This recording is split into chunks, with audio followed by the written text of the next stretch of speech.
Bismillahirrahmanirrahim. Assalamualaikum warahmatullahi wabarakatuh. Salam hormat sahabatku semuanya. Baik, pada kesempatan hari ini, malam ini sudah tengah malam dan sangat cocok saya menyampaikan informasi tentang sistem ekonomi Peta Satu Komando di hadapan saudaraku semuanya, biar paham bagaimana bentuk perjuangan ekonomi yang sedang kita gerakkan sekarang. Saya cek satu-satu dulu ya. Oke, sorry. Selamat datang sahabatku semuanya ya. Maaf mengganggu. Oke, saya cek dulu suaranya. Bagian sudah masuk, bagaimana suara saya sahabatku? Di sini akan saya paparkan tentang konsep ekonomi Peta Satu Komando yang insya Allah ini untuk kemakmuran dan keadilan sosial bagi seluruh rakyat Indonesia. Selamat datang ya Cirebon, Malaysia. Selamat datang semuanya, saya ucapkan salam hormat semuanya. Saya mau cek dulu saudaraku bagaimana suara saya, apakah sudah mantap? Sip ya, oke. Sebelum saya menanggapi pertanyaan sahabatku, izinkanlah saya untuk memaparkan konsep sistem ekonomi peta di hadapan saudaraku, dan silakan ditanggapi karena sistem ini sudah mulai berjalan ya. Baik saudara-saudaraku, sesama anak bangsa Indonesia, baik yang ada di tanah air maupun di luar negeri, izinkan saya sahabatmu memaparkan sistem ekonomi yang sedang kami jalankan saat ini. Apa itu sistem ekonomi Peta Satu Komando atau pembela tanah air? Ini adalah sebuah sistem yang baru ya, dan silakan dikoreksi saudaraku jika ada yang kurang. Di dalam sistem ekonomi Peta Satu Komando itu ada 5 tahap saudaraku. Ada 5 tahap ya. Tahap pertama adalah menabung, membuat warung, dan belanja di warung sendiri. Itu tahap pertama. Ada 5 tahap, saya kupas dulu tahap pertama. Tahap pertama adalah menabung. Maka di dalam sistem ini kita siapkan buku tabungan. Ini buku tabungannya saudaraku. Ya tolong sudah masuk, simak ya saudara-saudara ya. Setelah saya paparkan silakan bertanya. Jadi setiap orang yang bergabung dalam komunitas ini, buku tabungannya. Namun sebelum saya lanjut, saya perkenalkan dulu. Banyak nanya apa itu peta. Peta ini bukan ormas saudaraku, bukan ormas ya, bukan LSM, bukan partai. Peta ini juga tidak ikut berpolitik praktis kalau sudah berpakaian peta. Kalau mau ikut pilpres, mau ikut pilkada, ikut pesta demokrasi, lepas seragamnya ya. Peta ini adalah sebuah komunitas perjuangan ekonomi. Siapapun boleh masuk, dari agama apapun, dari partai apapun, dari organisasi apapun, dari profesi apapun bisa. Dan di dalam komunitas perjuangan ekonomi kita tidak boleh membahas politik dan lain-lainnya. Kita hanya bahas ekonomi kalau sudah bergabung dalam komunitas. Berbicara politik itu perorangan saudara-saudaraku ya. Oke, saya lanjut tahap 1. Jadi tahap 1 adalah kita menabung, belanja di warung sendiri, keuntungannya dibagi. Jadi pertama yang kita lakukan di tahap 1 adalah menabung. Ada buku tabungannya. Jadi setiap orang yang baru bergabung harus memiliki buku tabungan. Tabungan minimal Rp1.000 satu hari. Ya, nanti saya jawab ya, Andik saya jawab nanti semua ya, saudara-saudara ya. Setelah sudah punya tabungan, maka tabungan inilah akan menjadi modal kita di dalam membuka warung. Saya kasih contoh saudaraku, jika di dalam satu desa, ini karena targetnya satu desa satu warung ya, ada 10 orang, masing-masing memiliki tabungan misalnya 100.000 kali 10 orang, berarti jumlahnya ada 1 juta rupiah. Nah 1 juta rupiah inilah dijadikan modal awal untuk membuat warung, membuka warung, untuk membeli keperluan 10 orang. Nah, ke 10 orang ini ditanya apa saja kebutuhannya. Yang mungkin rokoknya apa, beras dalam 1 bulan ya, belanja 1 bulan. Beras berapa kilo per orang, minyak. Sehingga barang-barang yang kita belikan ini adalah barang-barang sesuai kebutuhan penabung. Agar apa? Agar tidak ada kerugian. Artinya barang-barang yang dijual di warung adalah barang-barang yang sudah ada calon pembelinya. Itu pertama, saudaraku. Ya, jadi menabung, belanja tabungan dijadikan modal warung. Kemudian bagaimana keuntungannya? Keuntungannya ya saudara-saudaraku, ini harus transparan. Contoh, beras harga modalnya berapa dibeli di grosir, misalnya 1 kilo 10.000, harus disampaikan kepada konsumen yang menabung harga modal beras adalah 10.000. Kemudian harga jualnya berapa? Kita jual harga jual sesuai dengan lazimnya harga eceran di wilayah masing-masing. Misalnya harga eceran di wilayah itu 12.000 per kilo, maka kita juga jual 12.000 per kilo. Jangan kita berusaha menurunkan menjadi 11.000 karena itu namanya monopoli, nggak boleh. Minimal sama. Nah, barulah ditulis modal 10.000, harga jual 12.000, keuntungan adalah 2.000. Itu harus dijelaskan kepada konsumen yang menabung di tempat kita. Terus keuntungan yang 2.000 itu kemana saja, dibagi kemana saja. Oke saudaraku, ini masih tahap 1 ya. Keuntungan dari 2.000 itu keluarkan dulu 20% untuk pengelola warung atau orang yang mengelola warung.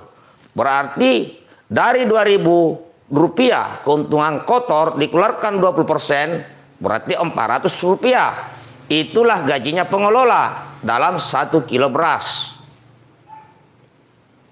Sisa 1.600. Nah, bagaimana cara membagi 1.600 ini? Oke, 1.600 kita jadikan dia 100% ya. Nah, dari 1.600 ini dibagi saudaraku. Ya. Yang pertama, keluarkan 10% untuk memberikan honor kepada pengurus yang ada di tingkat provinsi, kabupaten, kecamatan. Itu 10% dikeluarkan. Sisa 90% dari 1.600. Kemudian keluarkan lagi sakatnya 2,5% dari 1.600. Jadi ada sakatnya saudaraku dalam setiap produk. Yang ketiga, keluarkan dana aset 7,5%. Berarti sudah keluar 20%. Dana aset ini untuk apa? Untuk pengembangan bisnis berikutnya. Seperti ya membuat SPBU mini, membuat tempat cukur, membuat bengkel, cucian motor. Nah, nanti keuntungannya dibagi dari situ, dimasukkan lagi ke warung, dibagi ke penabung. Nah, sekarang ada 80% laba bersih sisanya. Mau kemana itu? Dari 80% laba bersih ini, 60% dibagikan kepada seluruh penabung. Yang banyak tabungannya juga lebih banyak dapatnya. Yang sedikit tabungannya sedikit dapatnya. Itu yang 60%. Inilah yang disebut si kaya semakin kaya. Nah, ada sisanya 20%. 20% dari laba bersih itu dibagi rata. Baik yang punya tabungan, memiliki tabungan banyak, maupun yang tabungannya sedikit, dibagi rata 20%. Misinya apa yang 20%? Artinya si miskin ikut makmur. Karena dibagi rata yang 20%. Nah, tadi yang nanya, Pambes itu dana zakat 2,5% untuk apa? Dana zakat 2,5% itu ke depan untuk jangka panjang. Itu kalau dikumpulkan dalam satu provinsi, ya saya udah hitung Jawa Barat, gunanya salah satunya adalah membangunkan rumah pribadi secara gratis kepada rakyat Indonesia. Gratis. Termasuk tanah rumah. Ini gratis. Dan saya sudah pernah hitung Jawa Barat. Jawa Barat ini saya hitung, jika sistem ini digunakan di Jawa Barat, maka pemerintah Jawa Barat bisa membuat rumah gratis rata-rata 20.000 unit rumah gratis tiap bulan dari dana zakat. Dan saya sudah rinci, itu rata-rata satu rumah biayanya 400 juta. Satu rumah artinya minimal tanah lebarnya itu 200 meter, luasnya tanah, dan memiliki rumah di atasnya itu minimal 5 kamar. Itu 400 juta. Saya rata-ratakan seluruh Jawa Barat. Karena ya di kota pasti mahal, tapi kan mayoritas tinggal di desa. Itu nilainya 400 juta, saudaraku. Itu zakat. Terus dana aset yang 7,5%. Dana aset 7,5% jangka pendek dan jangka menengahnya itu adalah pengembangan bisnis. Pengembangan bisnis di luar warung, seperti SPBU di desa, SPBU ya di desa, tempat cukur di desa, apalagi bengkel, motor, mobil di desa, apalagi cucian motor, cucian mobil, dan ada ratusan yang seperti itu. Terbuka lapangan kerja di desa. Nah, keuntungan dari situ 60% buat pengelola, 40% dimasukkan ke warung peta, dibagikan ke seluruh penabung. Ini masih tahap 1, sahabatku ya, masih tahap 1. Target adalah satu desa, satu warung, satu bank, satu perusahaan untuk mencetak produk. Nah, ini tahap 1. Selanjutnya masuk ke tahap 2, saudaraku. Tahap 2 itu apa, Pambes? Tahap 2 itu adalah menciptakan produk ekonomi dasar yang sahamnya berasal dari warga setiap desa yang tergabung di dalam komunitas ini. Sebagai contoh, di dalam tahap 2 ini ada 2.850 produk kebutuhan manusia. Salah satunya adalah seperti ini, sabun mandi. Nih, sabun mandi. Nah, ini sabun mandi, kawan. Ya, ulangi, terbalik. Ini sabun mandi. Ini mereknya Peta. Ini sabun mandi, mereknya Peta. Dengan harapan kita di tahap 2 itu adalah setiap desa harus memiliki produk unggulan yang berbeda dengan produk desa lain dalam satu kabupaten. Contoh, saya ambil contoh, di dalam kabupaten A ada 200 desa. Berarti di dalam kabupaten itu ada 200 produk yang berbeda karena satu desa satu produk. Lah, jumlah produk di tahap 1 itu kurang lebih 2.850 produk. Artinya setiap desa memiliki potensi ada 10 produk yang diciptakan setiap desa. Terbuka lapangan kerja di desa, sahamnya warga desa itu. Nah, kenapa harus dipisahkan? Ya, jika desa A sudah memiliki produk sabun mandi, maka desa yang ada di kabupaten itu tidak boleh buat sabun mandi. Dia harus membuat produk lain. Tentunya dalam menentukan pembuatan produk harus lewat musyawarah tingkat desa, tingkat kecamatan, dan tingkat kabupaten. Harus bermusyawarah dulu sehingga muncul suatu mufakat. Desa mana yang membuat produk sabun mandi, desa mana yang membuat sabun cuci piring, desa mana yang membuat piring, desa mana yang membuat gelas seperti ini. Ini juga produk, ini gelas. Jadi setiap desa memiliki produk yang tidak boleh sama dengan produk desa lain. Biar apa? Biar tidak ada persaingan. Akhirnya mereka bisa saling barter. Artinya mereka saling baku beli. Itu ada 2.850, saudaraku. Nah, ini sabun, dibuat oleh salah seorang anggota Peta di Werdi. Nah, ini Werdi, namanya sabun Werdi.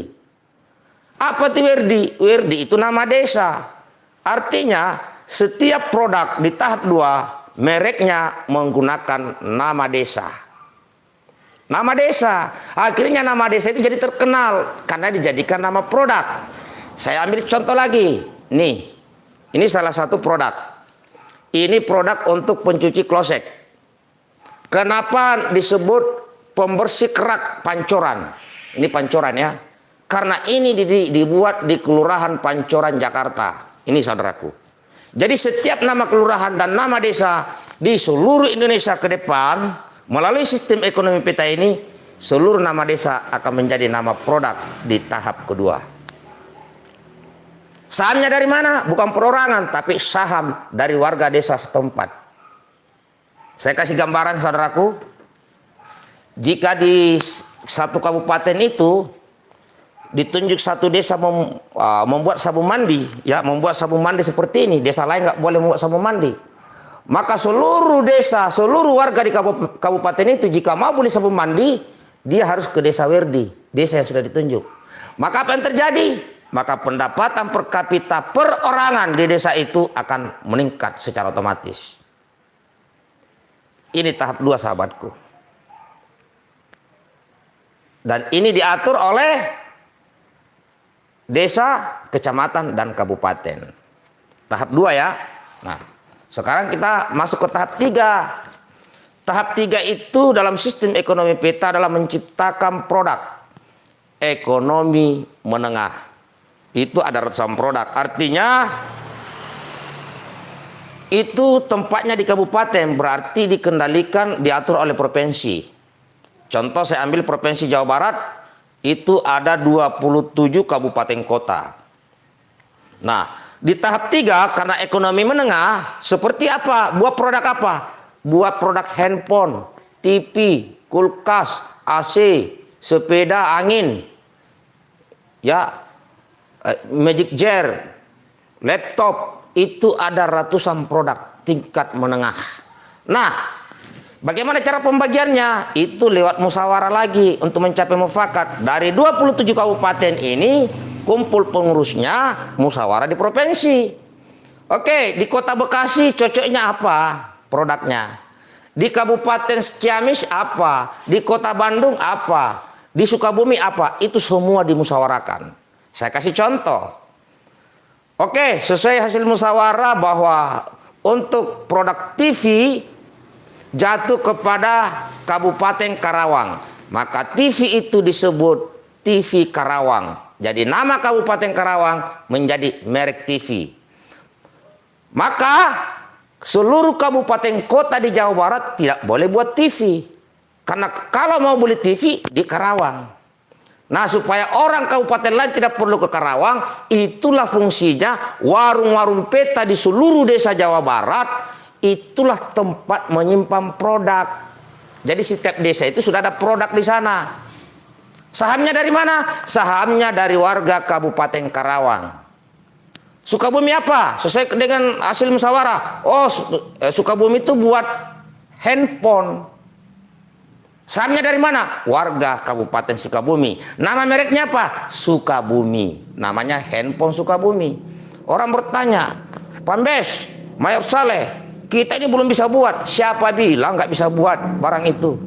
Sekarang ini masalahnya masalah modal. Masalah modal saja. Tetapi karena di tahap 1 kita sudah menggalang modal melalui warung, artinya setiap orang sudah punya modal. Ini masalah modal, saudaraku. Oh, ada teknologi yang Indonesia belum bisa. Umumkan ke seluruh dunia. Oh, kami belum bisa teknologi ini nih. Siapa yang bisa datang ke sini, saya gaji besar. Artinya, orang yang pintar membuat teknologi datang ke sini, kita gaji. Dia bekerja di negara kita. Kita gaji dia. Karena dia ilmu. Ini saudaraku di tahap 3. Provinsi lain melakukan yang sama, ya. Provinsi lain yang melakukan yang sama. Singkat, ini singkat ya, singkat saja. Tapi ini secara umum. Karena kalau saya rinci lebih rinci, mungkin bukunya lebarnya, tebalnya buku bisa 3 meter tebalnya buku itu. Kalau saya buat rinci, ini saya menyampaikan gambaran besarnya saja. Setelah tahap 3 sudah jalan, masuk ke tahap 4. Tahap 4 itu apa, Pambes? Tahap 4 itu adalah menciptakan produk eksklusif. Apa itu produk ekonomi eksklusif?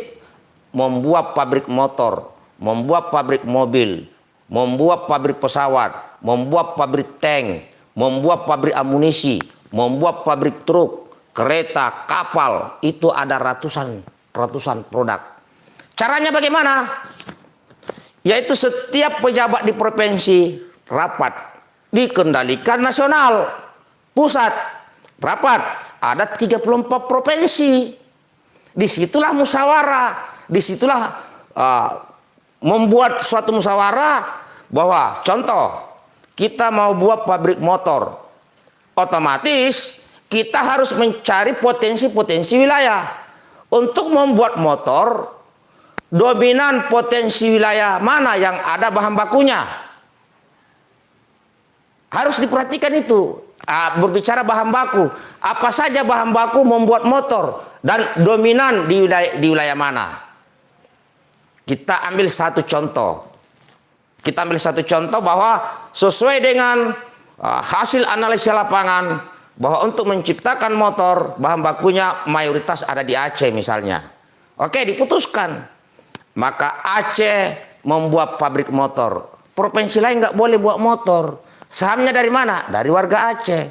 Jadi kalau warga negara Indonesia butuh motor, belinya motor di Aceh. Nama mereknya apa? Mereknya Aceh. Loh, kalau orang Papua mau beli jauh sekali, Pembes. Tidak begitu. Setiap warung yang ada di Indonesia, jadikan dia showroom. Maka pabrik itu menciptakan motor, itu langsung didistribusi ke seluruh warung-warung yang ada di desa. Maka setiap desa warungnya ada showroom. Oke, Sumatera Utara apa? Mobil. Mobil apa? Mobil truk. Riau apa? Jawa Timur apa? Jawa Tengah apa? Terus sampai habis. Itu tahap 4, sahabatku. Terus tahap 5 apa? Tahap 5 adalah mengelola sumber daya alam NKRI sesuai dengan amanah konstitusi, sesuai dengan amanah Undang-Undang Dasar 45 pasal 33 ayat 3. Apa itu? Bumi dan air dan kekayaan alam yang terkandung di dalamnya dikuasai oleh negara untuk kemakmuran seluruh rakyat Indonesia. Di dalam tahap 5, sistem ekonomi peta adalah seluruh rakyat Indonesia adalah pemilik saham, adalah investor di dalam membangun sumber daya alam. Saya kasih contoh. Ditemukan tambang emas di suatu pulau. Cek pakai satelit berapa depositonya emasnya. Oh, sekian. Untuk mengangkat emas itu butuh biaya operasional berapa? Oh, butuh misalnya 10 triliun. Maka 267 juta rakyat Indonesia mengumpulkan uang 100.000 satu orang. Terkumpul duit itu, saham tuh. Barulah di situ ditentukan siapa presiden direkturnya, siapa karyawannya, siapa bagian apanya, dibuka lapangan kerja sesuai keahliannya. Yang jelas modal rakyat sudah masuk. Pembagiannya berapa, bagaimana? Kita atur. Berapa untuk ke negara bayar pajak, berapa untuk operasional karyawan dan sebagainya, laba bersihnya berapa, pembagian kepada seluruh rakyat Indonesia setiap bulan, saudaraku.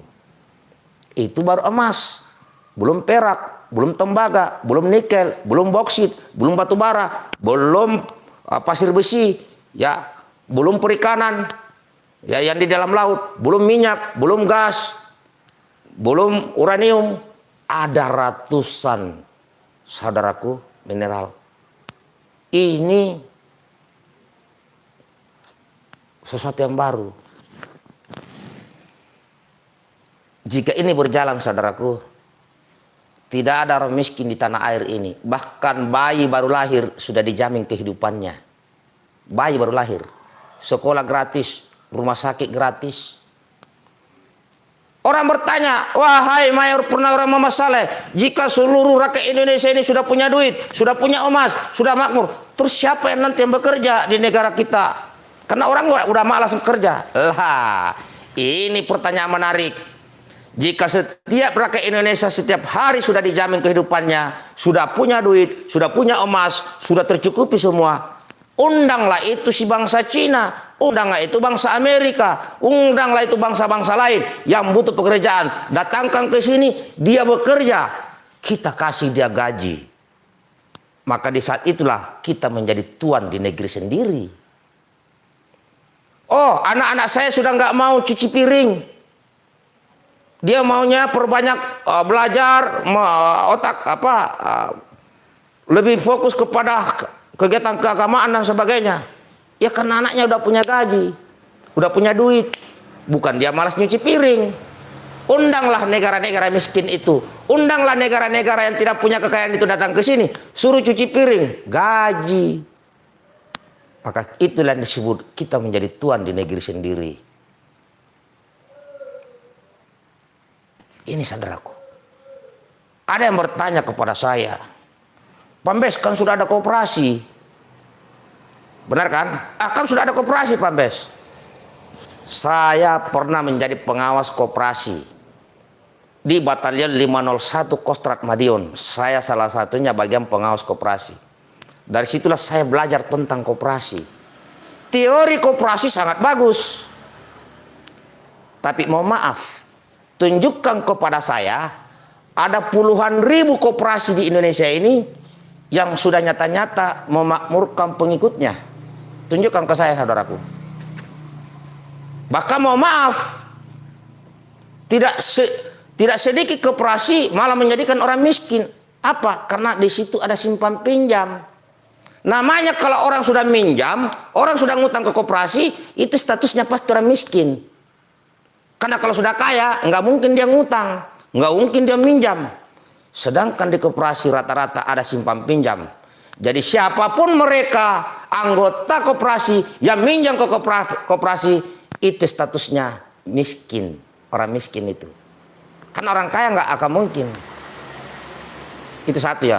Yang kedua, di koperasi Indonesia saat ini pembagian SHU-nya itu sekali setahun. Peta setiap hari. Sistem peta setiap hari hasilnya dibagi. Jadi langsung dirasakan saudaraku. Kalau koperasi sekali setahun.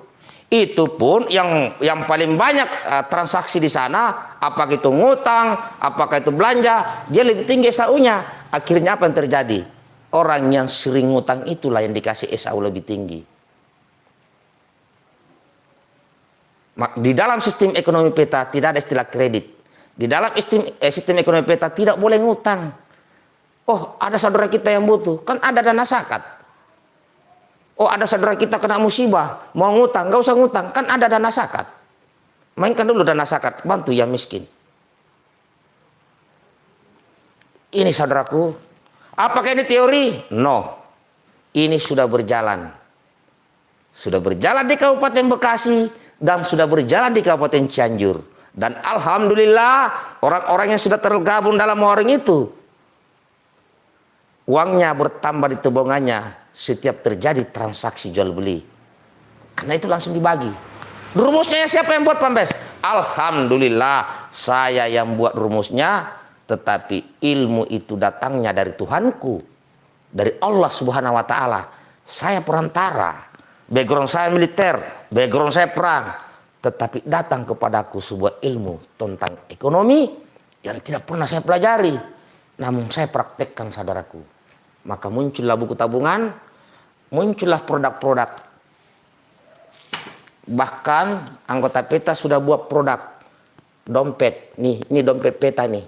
Nih, saudaraku, asli buatan pejuang ekonomi peta. Nih. Ini biar saudaraku tahu. Dan sudah beberapa produk, walaupun belum booming. Nah, di sini saya mau tanya ada yang bertanya kepada saya, Pambes sudah sampai di mana pergerakan sistem ekonomi peta? Bahwa ya kami terus melakukan, karena ini sesuatu yang baru. Ya. Ini saudaraku dompet. Ini kalau beli di mall, ini 200.000 ya di mall, asli kulit. Tapi di peta ini 100.000 kawan, separuh harga. Kenapa murah? Karena langsung dibuat oleh pengrajin peta, langsung masuk ke warung.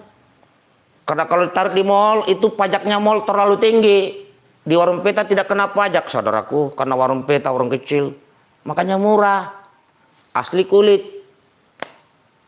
Ini berapa? 100 apa 120 lah. Saya kurang-kurang paham. Ini gelas. Mereknya peta. Ini gelas. Ya. Ini pembersih kerak lantai. Mereknya peta. Ya ke depan bisa jadi seluruh merek produk di negeri ini akan dibanjiri merek peta. Siapa yang banjiri? Bukan saya, tapi orang-orang yang mau membangun ekonomi bergabung di peta ini. Siapapun saudaraku, baik dalam negeri maupun luar negeri. Sabun kita buat, bolam lampu sudah dibuat oleh peta yang ada di peta di mana ini ya? Di Jawa Barat juga ini. Dia sudah buat bolam lampu. Yang saya pakai ini, yang penerang yang saya pakai ini, itu hasil buatan bolam lampu LED peta. Padahal baru sedikit. Lah, kalau saudara-saudaraku semua mau bergabung ke sini, mari. Apa kemampuan saudaraku? Mari kita bangun kemampuan itu. Ada yang mengatakan, Pambes, saya ini orangnya nggak bisa buat produk, tapi saya punya duit. Tabung, jadikan modal. Apalagi produknya peta, saudaraku. Selain itu, sorry tadi gangguan. Apalagi produk. Selama ini banyak orang jual beli emas, baik secara online, baik di toko-toko. Peta tidak ketinggalan. Peta juga membuat produk emas. Ini emas. Emas ya. 24 karat. Kadar 999% seperti antam. Ini contohnya saudaraku. Emas peta. Tulisannya peta. Emas asli. Harapannya agar kelak seluruh rakyat Indonesia memiliki emas fisik. Bisa menabung emas fisik. Karena harga emas terus naik. Tahan terhadap serangan inflasi. Jika seluruh rakyat Indonesia sudah memiliki emas, udah gampang, kita udah punya modal. Mau nambang batu bara di sana, kumpulin duit, udah punya tabungan. Selain tabungan emas, juga memiliki tabungan dalam bentuk uang. Jadi ada 2 tabungannya. Tabungan dalam bentuk uang yang bisa diputar setiap saat, yang bisa diambil kapanpun uang itu tanpa potongan administrasi. Juga ada tabungan jangka panjang dalam bentuk emas fisik.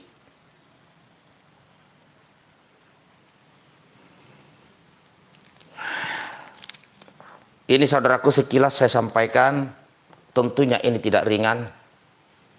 Ini butuh perjuangan saudaraku. Maka kenapa saya berani selalu tampil di depan saudaraku? Kenapa selama ini saya banyak berbicara politik? Karena banyak orang berbicara politik. Maka saya berbicara politik di channel ini. Biar orang-orang yang suka politik masuk ke sini. Setelah sudah masuk ke sini semua, saya perkenalkan inti perjuangan. Yaitu revolusi ekonomi. Pembela tanah air. Karena kalau saya langsung berbicara ekonomi, banyak orang nggak tertarik. Mereka rata-rata saudara itu tertarik kalau berbicara politik. Maka ya saya belajarlah sedikit politik biar bisa berbicara tentang politik. Biar orang-orang masuk ke channel ini. Nah setelah sudah masuk berbicara politik, udah banyak yang masuk. Pelan-pelan saya memperkenalkan sistem ekonomi peta. Saya memperkenalkan produk-produk buatan peta. Siapa yang buat? Rakyat Indonesia. Yang mana itu? Yang sudah bergabung komunitas ini. Maka saya tunggu saudaraku, siapapun saudara, apapun agama saudara, apapun suku saudara, apapun profesi saudara, yang mau membangun ekonomi secara bersama-sama, saya tunggu di barisan komunitas ini. Karena kalau sudah masuk dalam komunitas perjuangan ekonomi, kita dilarang keras berbicara politik. Berbicara politik perorangan di luar sana. Berbicara ekonomi peta ini, kita dilarang berbicara mendukung si A, mendukung si B, mendukung si C. Kalau mau melakukan itu perorangan di luar. Oh, Pambes, mau ada pemilihan bupati di tempat saya. Jangan gunakan baju peta. Karena baju peta itu harus jadi baju netral. Sehingga setiap orang harus berpikiran, kalau sudah berbaju peta, artinya dia sedang berbicara ekonomi. Berbicara politik, ganti bajunya. Yang punya hak politik, silakan berpolitik. Tapi tolong, jangan gunakan seragam pembela tanah air. Mohon maaf, di komunitas PETA ini saya mohon maaf, saya sampaikan depan saudaraku. Ada dari FPI, ada dari Banser, ada dari NU, ada dari Muhammadiyah, ada dari Pemuda Pancasila, ada dari Laskar Merah Putih, ada dari partai-partai politik yang menabung di komunitas ini, yang ikut jual beli emas ini. Cuma saya ingatkan, jangan membawa nama organisasi kalian masuk ke komunitas ini, jangan membawa nama partai kalian masuk ke komunitas ini, tapi bawalah diri sendiri masuk ke partai ini untuk membangun ekonomi secara bersama-sama. Mau berbicara politik, mau berbicara pergerakan, silahkan ikuti partai dan ormas masing-masing. Tapi kalian bergabung ke sini atas nama sebuah komunitas. Ini garis keras. Ini garisan yang keras yang harus sampaikan. Maka PETA ini adalah komunitas perjuangan, bukan ormas, bukan LSM, bukan, saudara-saudara. Ya.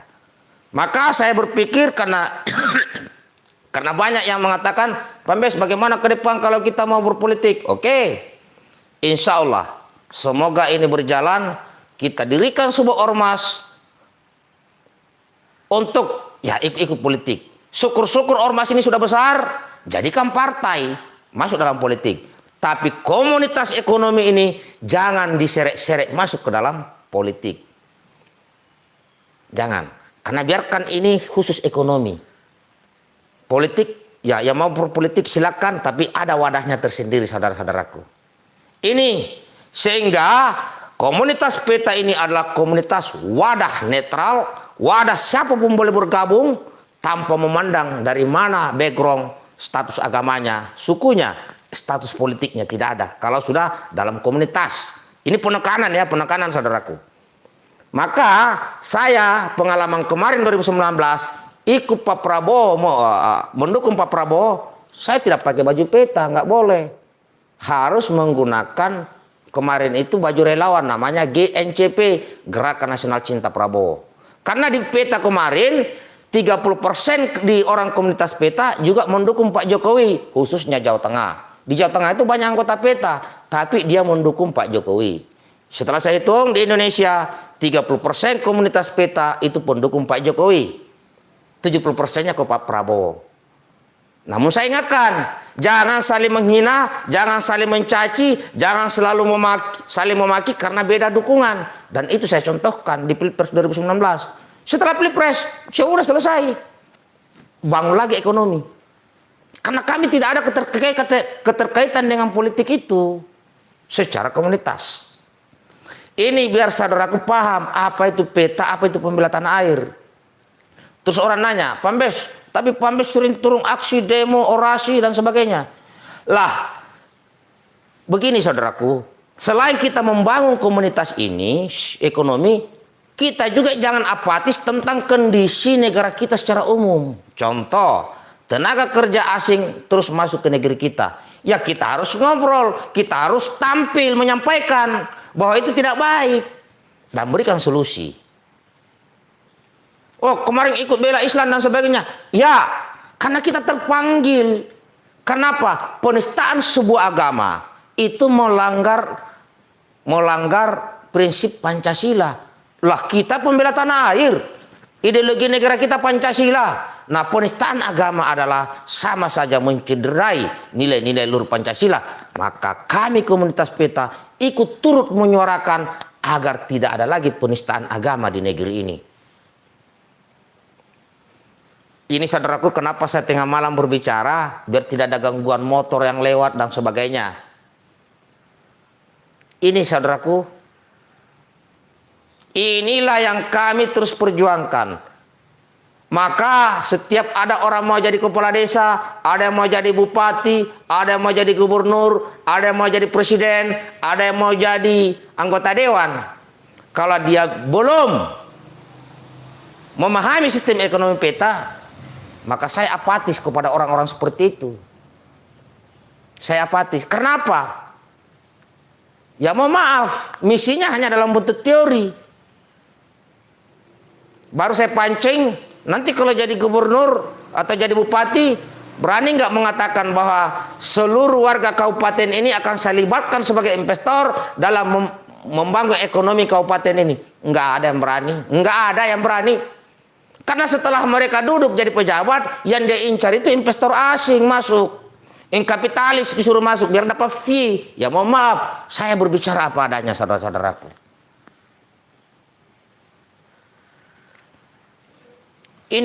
Inilah kenapa selalu saya tampil di depan saudaraku. Salah satu intinya perjuangan ekonomi ini harus kita viralkan. Sementara ini yang saya bisa sampaikan sahabatku, mungkin ada yang mau ditanyakan karena saya tidak sempat tadi membaca keseluruhan karena saya fokus menyampaikan ide-ide ini. Silakan sahabatku yang mau bertanya, semoga saya bisa menjawabnya. Ada sesi tanya jawab. Mumpung ini suasananya lagi sepi. Lanjut. Oke, terima kasih. Dari negara mana saja, dari daerah mana saja, dan silakan bertanya sahabatku. Kita punya waktu sedikit untuk tanya jawab. Atau bisa di lain waktu, ya. Kalau mau beli Mas Peta di Jakarta di mana, Mayor? Oke, di Jakarta itu sudah ada, di Jakarta Selatan ada, Jakarta Timur ada, Jakarta Utara ada, Jakarta Barat sudah ada ya, bahkan Jakarta Pusat. Nah, sementara yang mau beli emas, sementara hubungi nomor WA Bunda Soraya ya. Nanti diarahkan di daerah masing-masing. Siapkan pulpennya, siapkan kertasnya, saya akan menyampaikan nomor HP atau nomor WA Bunda Soraya, istri Pambes. Dewi Soraya ya. Hubungi nomor Bunda, nanti Bunda akan memberikan alamatnya masing-masing di setiap wilayah untuk mendapatkan emas koin peta. Oke, sudah siapkan pulpennya, siapkan kertasnya atau apapun itu, akan saya sebutkan nomor WA Bunda biar nggak lupa. Baik, nomor WA Bunda Soraya yang bisa dihubungi adalah 0821 2352 8418. Saya ulangi, 0821 2352 8418. Silakan sahabatku yang butuh emas koin peta, hubungi nomor tadi, nanti diarahkan di daerah masing-masing. Lanjut, siapa lagi saudaraku? Oke, Pak Murtaja Arif, mantap Mayor, siap. Brebes masuk ya, Brebes nyimak masuk. Lanjut. Oke, saya ucapkan terima kasih sahabatku yang tengah malam ini masih bangun, masih melek dan menonton video ini. Dan bagi sahabatku yang belum subscribe aja ya, subscribe aja channel ini. Saya ulang lagi, di subscribe sahabatku biar dapat informasi terus dari channel ini.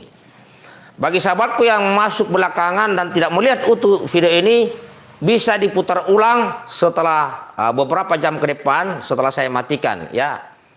Selamat malam sahabatku semuanya ya. Brebes datang dari mana saja. Pambes pengen lihat live leng dari daerah-daerah, salam dari Bali. Oke, siap, insya Allah ya. Mudah-mudahan bisa live leng dari daerah-daerah. Lubuk Linggau, oke, Lubuk Linggau. Saya pernah dulu di Lubuk Linggau ya, waktu saya masih akabri dulu. Saya di Lubuk Linggau ya, di sana kayak penataran lah. Oke, peta mantap, siap, siap selalu Pambes. Oke, dari daerah mana saja sahabatku semuanya, silakan ya. Calon Menteri Kebanggaan Rakyat, siap, amin ya, yang lain lah. Mudah-mudahan banyak yang lebih pintar dari Pambes ya, untuk jadi menteri banyak yang lebih pintar. Pak Gatot gimana informasinya Bang? Oh, belum ada informasi ya. Nilai emas di negara berkembang sangat rendah dibanding negara maju, itu kenapa? Nilai emas 24 karat kadar 99 harganya sama seluruh dunia. Harganya sama saudaraku. Yang berbeda itu kalau dalam bentuk perhiasan. Kalau bentuk perhiasan kadarnya itu 22 karat, ada 18 karat, maka harganya berbeda-beda setiap wilayah bahkan setiap negara. Namun jika emas itu adalah 24 karat kadar 999, harganya sama seluruh dunia. Nah, demikian sahabatku. Sebaran masuk, malam makin ganteng. Oke, siap ya, samalah harga dunia ya, siap. Jadi emas 24 karat itu sama dunia ya. Jadi contoh emas yang saya perlihatkan tadi ini harganya sama baik di Indonesia maupun di di Malaysia di mana menggunakan harga buyback, harga jual kembali, itu sama seluruh dunia harga buybacknya ini, karena kita mengacu kepada harga dunia. Nah, di Indonesia ada harga antam, itu sama. Ya kalau beda-beda tipis itu karena ya kena pajak ya sedikit. Setiap negara ada ya. Tapi secara global harga emas 24 karat sama seluruh dunia. Depok masuk, salam dari Batang. Oke, selamat datang Batam ya. Insya Allah kita sama-sama perbaiki negara ini. Kita sama-sama memberi solusi yang terbaik kepada pemerintah. Halo Pak dari Aceh. Oke, Pak Yabakong ya. Pak Yabakong datang lagi ya. Salam Laskar Pemuda Peta 1. Oke, mantap ya. Laskar Pemuda. Panglima Soleh. Oke, mantap ya. Soleh Jakarta ya. Sumatera Selatan. Sumsel ada nggak dealer emas koin peta? Di Sumatera Selatan belum ada dealer ya, belum. Ya, belum ada dealernya. Yang mau jadi dealer, yang mau jadi distributor semua, silakan hubungi nomor WA Bunda Soraya ya, yang saya sebutkan tadi, yaitu 0821 2352 8418. Jadi yang mau beli sebagai konsumen, yang mau jadi reseller, yang mau jadi distributor, atau yang mau jadi dealer emas koin peta, hubungi nomor WA Bunda Soraya tadi ya. Kalau di Sulsel sudah ada ya, di Makassar sudah ada, di Makassar, di Jeneponto juga sudah ada resellernya, tetapi belum merata ya. Mekah hadir mayor, oke, selamat datang Mekah ya. Sambil udut kopinya saudaraku, udut, karena semakin malam ini kayaknya semakin ramai. Jadi saya minta masukan dari sahabatku, sebutkan sahabatku semuanya dari kabupaten mana, provinsi mana, dan dari negara mana, mari ramaikan ini. Di Aceh udah ada resellernya Pak. Oh, ada reseller di Aceh tapi dia di Banda Aceh ya. Tapi kalau mau karena reseller itu tingkatnya desa ya, silakan ya. Join dong kopinya. Ya, ini kopi apa nih? Kopi Toraja kalau nggak salah, dibawakan ini oleh kawan-kawan saya ya. Kalau mau nabung di peta bagaimana Kalimantan Barat? Oke. Untuk menabung di peta ini kan tidak terpusat duitnya. Jadi mau nabung di wilayah masing-masing. Maka harapan saya kepada sahabatku adalah perwakilan di daerah yang mau belajar Komabes peta, bawa laptop, bawa bekal makanan sendiri, belajar Komabes peta di Bogor 3 hari 3 malam, saya ajari gratis sistemnya. Kalau sudah paham sistemnya di laptop, uji coba, barang masuk barang keluar, pembagian laba, barulah balik ke kampung, praktekkan di kampung. Itu sistem ekonomi peta kalau mau memulai. Nah begitu saudaraku ya. Jadi yang berminat menjadi pengelola warung peta komunitas, silakan ya. Ada waktu, ada kesempatan, dan ada rezeki, silakan temui saya di markas besar peta di Bogor. Insya Allah saya akan mengajari mulai dari teori, praktek ya, terus aplikasi itu paling tidak 2-3 hari di Mabes Peta, nginap di Mabes Peta. Syaratnya bawa laptop, bawa makanan sendiri atau bawa uang untuk belanja makanan sendiri saudaraku. Akomodasi tanggung masing-masing. Tugas saya hanya mentransfer ilmu secara gratis. Setelah menguasai dan sudah mantap, baru kembali ke daerahnya, jalankan sistem itu.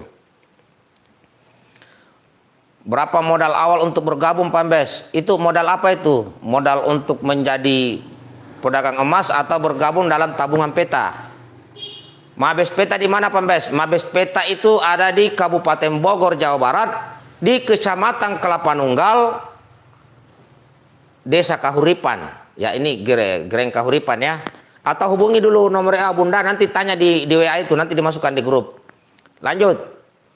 Reseller di Medan di mana komandan? Reseller di Medan itu kalau nggak salah itu Pak Martinus Tanjung ya. Dia agak jauh ya, di kota Medan belum ada resellernya di kota Medan. Nah silakan yang mau jadi reseller gratis ya. Sekarang ini ada promo dari perusahaan.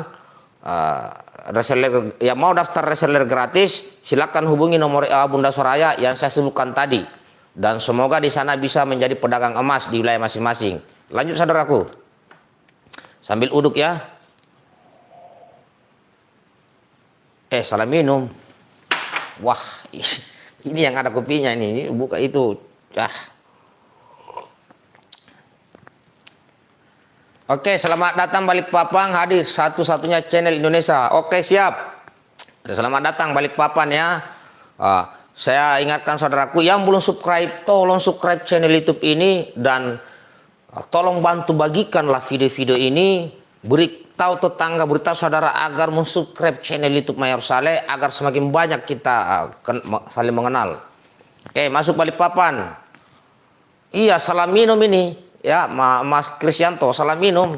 Ini yang saya minum tadi ini, padahal ini adalah gelas contoh peta. Enggak ada kopinya rupanya. Nah, itulah karena fokus ya, fokus ke ini. Nah, ini rupanya yang asli nih.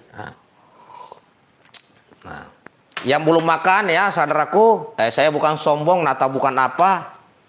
Nah, ini sebenarnya mau makan ini. Oh, alhamdulillah, baru kali ini saya makan ikan saudaraku 2 ekor. 2 ekor ini bunda ini ngasih nih.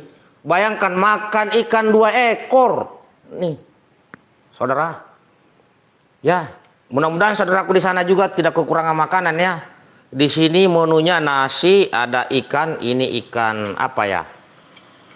Ya ini kayaknya kakaknya ikan teri. Kemudian ada juga ininya lah ya.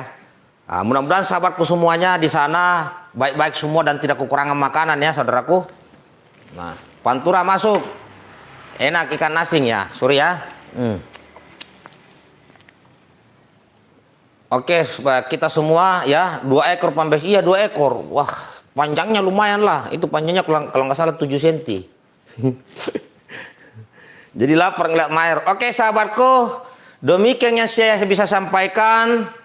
Mohon maaf jika ada kekurangan, dan saya bangga mengenal sahabatku walaupun lewat medsos. Tolong bantu bagikan videonya ini, dan semoga apa yang saya paparkan di hadapan saudaraku tentang sebuah sistem ekonomi pembela tanah air bisa dipahami dan mau mempelajarinya, sehingga ke depan setiap orang tidak boleh miskin di atas tanah air yang kaya ini. Oke, terima kasih sahabatku. Sekali lagi yang belum subscribe langsung di subscribe saja, bunyikan loncengnya sebelum keluar. Yang terlambat masuk di channel ini nonton, nanti putar ulang videonya kalau mau lebih paham. Kalau ada kuotanya gunakan wifi. Oke, terima kasih sahabatku semuanya ya. Saya ucapkan salam hormat buat sahabatku semuanya yang ada di channel YouTube ini. Tetap semangat, merdeka. Assalamualaikum. Cara bunyi lonceng yang di mana? Oh, itu ada bunyi loncengnya di sebelah kanan tuh. Di sebelah kanan tulisan subscribe atau atasnya itu ada 3 pilihan. Ya, ada bunyi lonceng atau apa enggak ya. Oke, demikian sahabatku ya.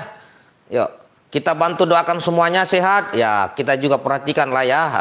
Habib Rizik kita kawal terus. Dan semoga yang 6 orang laskar juga kita ikuti perkembangannya. Oke, terima kasih. Assalamualaikum warahmatullahi wabarakatuh.